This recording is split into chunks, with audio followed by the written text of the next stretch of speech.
सबसे पहले तो मैं माफी चाहूंगा कि मास्क उतार के कह रहा हूँ, क्योंकि शायद मास्क लगा के मैं अपनी भावनाएं व्यक्त ना कर पाऊँ। सबसे पहले मैं आप सबको हाथ जोड़ के शुक्रिया कहना चाहूंगा कि आप अपना कीमती समय निकाल कर आए हैं इस कठिन घड़ी में भी। और कठिन घड़ी से मेरा मतलब ये ग्लोबल पैंडेमिक नहीं बल्कि बैंक का क्लोजिंग डे है। तो ऐसे समय में भी आप यहाँ पे उपस्थित हैं, और केवल आज ही नहीं बल्कि मेरे पापा की इस खूबसूरत जर्नी के हर मोड़ पर आपने उनका साथ दिया है। उसके लिए मैं हाथ जोड़कर आप सबको नमन करता हूँ। मेरा मानना है कि जब भी कोई व्यक्ति किसी संस्था से जुड़ता है तो केवल वो व्यक्ति ही नहीं बल्कि उसके परिवार वाले भी उस संस्था के एक अहम हिस्सा बन जाते हैं। अब इसी बात से लेकर एक वाक्य संबंधित है जो शायद मैंने कभी मम्मी पापा के साथ भी शेयर नहीं किया, पर आज मौका मिला है तो मैं आप सबके साथ शेयर करना चाहूंगा। बात ये तब की है जब मैं 6th या 7th में पढ़ता था और स्कूल से घर आने के लिए हमने वैन लगवाई हुई थी, और बाकी आम वैनों की तरह हमारी वैन में भी भांति भांति प्रकार की प्रजाति के जीव जंतु मिलते थे। और अलग अलग प्रजाति से मेरा मतलब है कि कक्षा 1 के मासूम बालक से लेकर 12वीं कक्षा के मुस्टंडे जिनकी मूछें आना भी शुरू ही हुई थी। तो ऐसे ही एक दिन जब मैं स्कूल से घर की ओर लौट रहा था तो हमारी वैन में 10वीं और 12वीं के बच्चों में एक दिलचस्प विषय पर डिस्कशन चल रहा था।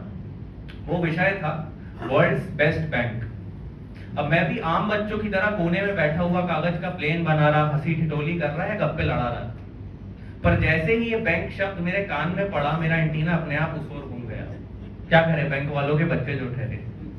तो जब मैंने उस विषय को ध्यान से सुना तो मैंने पाया कि वहां 10वीं क्लास का एक बच्चा कह रहा था कि भैया सीधी सी बात है कि जो सेंट्रल बैंक ऑफ अमेरिका है वो दुनिया का सर्वश्रेष्ठ बैंक है।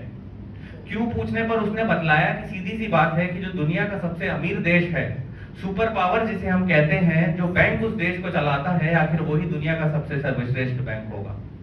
अभी उसका इतना कहना ही था कि 11वीं क्लास का एक बच्चा बीच में बोला कि नहीं भाई, जो वर्ल्ड बैंक है वो दुनिया का सर्वश्रेष्ठ बैंक है, क्योंकि वो अपने मुनाफे को छोड़कर बाकी देश, खासकर गरीब देशों के ओवरऑल डेवलपमेंट, चाहे ह्यूमन डेवलपमेंट हो, सोशल डेवलपमेंट हो, इकोनॉमिक डेवलपमेंट हो, इन सब चीजों के बारे में सोचता है। तो बेस्ट बैंक तो यही होना चाहिए।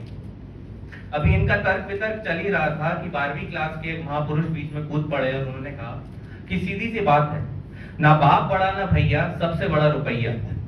तो ऐसा बैंक जो दुनिया के तमाम बिजनेसमैन, तमाम पॉलिटिशियंस, तमाम गुंडे बदमाशों का काला धन अपने पास समेटे हुए है, वो ही दुनिया का सबसे शक्तिशाली और सर्वश्रेष्ठ बैंक है, जो कि है स्विस बैंक।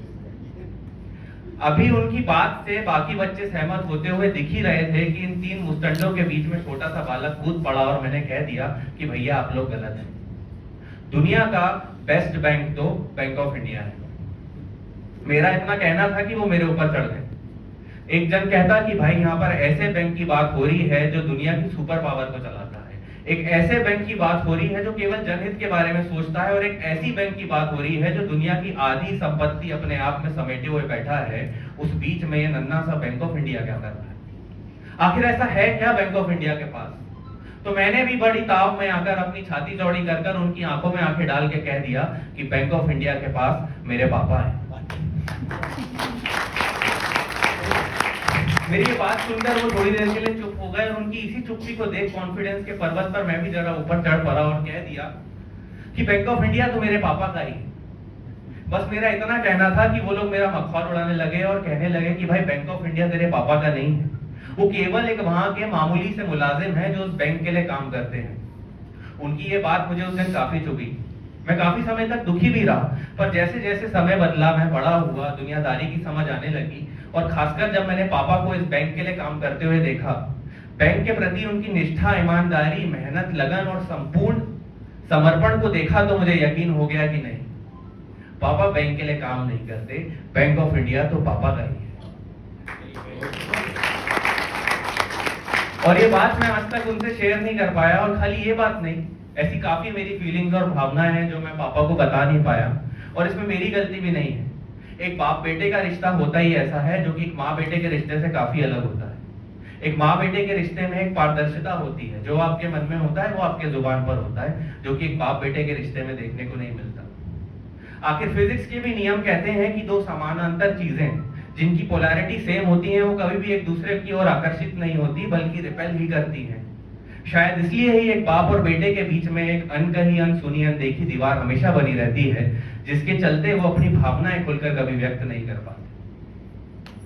मिसाल के तौर पर आप यही देख लीजिए कि जब भी हमें कभी चोट लगती है, हम मुश्किल में होते हैं, मुसीबत में होते हैं या किसी परेशानी में होते हैं, तो हमारे मुंह से केवल एक ही शब्द निकलता है और वो है मां।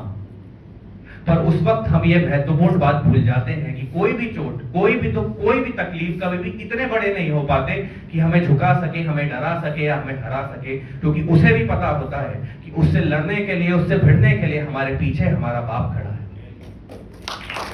तो बाप, पिता, पापा, ये अपने आप में संपूर्ण शब्द है जिन्हें परिभाषित नहीं किया जा सकता।